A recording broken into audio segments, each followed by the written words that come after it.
Challenges arising from the subject and purpose. So, we're first going to get into subject related challenges, and then we're going to get into purpose related challenges. And so, the first two major subject related challenges are complexity and culture history. And so, first, we're going to dig into complexity and what makes a subject complex. And so, complexity basically, subjects are complex under these certain conditions, and they're remote from the audience's personal experience. They require technical knowledge or some other kind of special expertise, or they are bound up with many other difficult issues. And so, basically, having no first-hand experience or being too difficult to understand, that's complexity. And then culture history, moving on to culture history, some challenges that might arise from culture history include boredom, boredom or indifference owing to familiarity with existing arguments, closed minds about public discussion of some taboo topics, conditioned responses to emotionally loaded subjects, and conflict with cultural values. So basically, taboos on the subject, just boredom or overkill. But yeah, those are some subject-related challenges that might occur. And then moving on to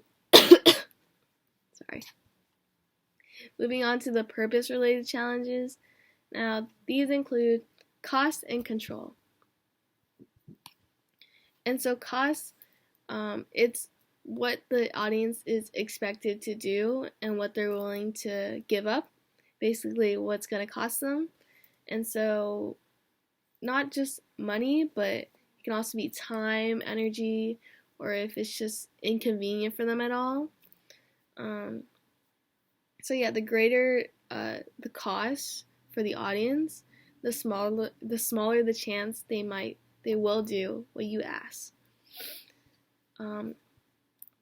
So cost, basically, if something's just too much time, too much money, too much effort, all of that. And then the second obstacle is control. And control, that's the audience's perception that it has at least some kind of ability to affect the outcome.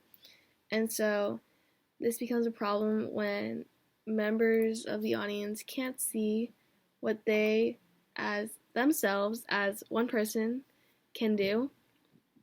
And they don't believe that their actions will have any appreciable effect. So basically, they feel like they have no control. So that you can see this in voting a lot when people are like, oh, I don't want to vote because I don't think it'll have an impact. It's just one vote. And a lot of people feel like they shouldn't vote because they feel like they'll have no control in the election results. So yeah, that's an example of control. So yeah, and then moving on to the readings, we went over Auerbach's and Jurgenson's readings. And so starting with Auerbach's, his subject was revolved around internet privacy. And so basically what his purpose was, he was simply just trying to inform the audience about all the dangers and misconceptions on the internet, and just stating that nothing is wholly anonymous. He wants to aim to spread more awareness so that internet users just know what they're getting themselves into, that their information is not completely protected, and just to get it out there that this is more of a problem than people may think, and nothing on the internet is completely private. So yeah.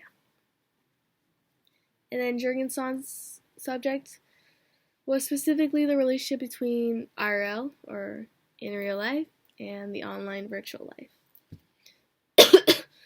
So he states that basically we are so in tune with our online life that we are so out of check in reality of our real life.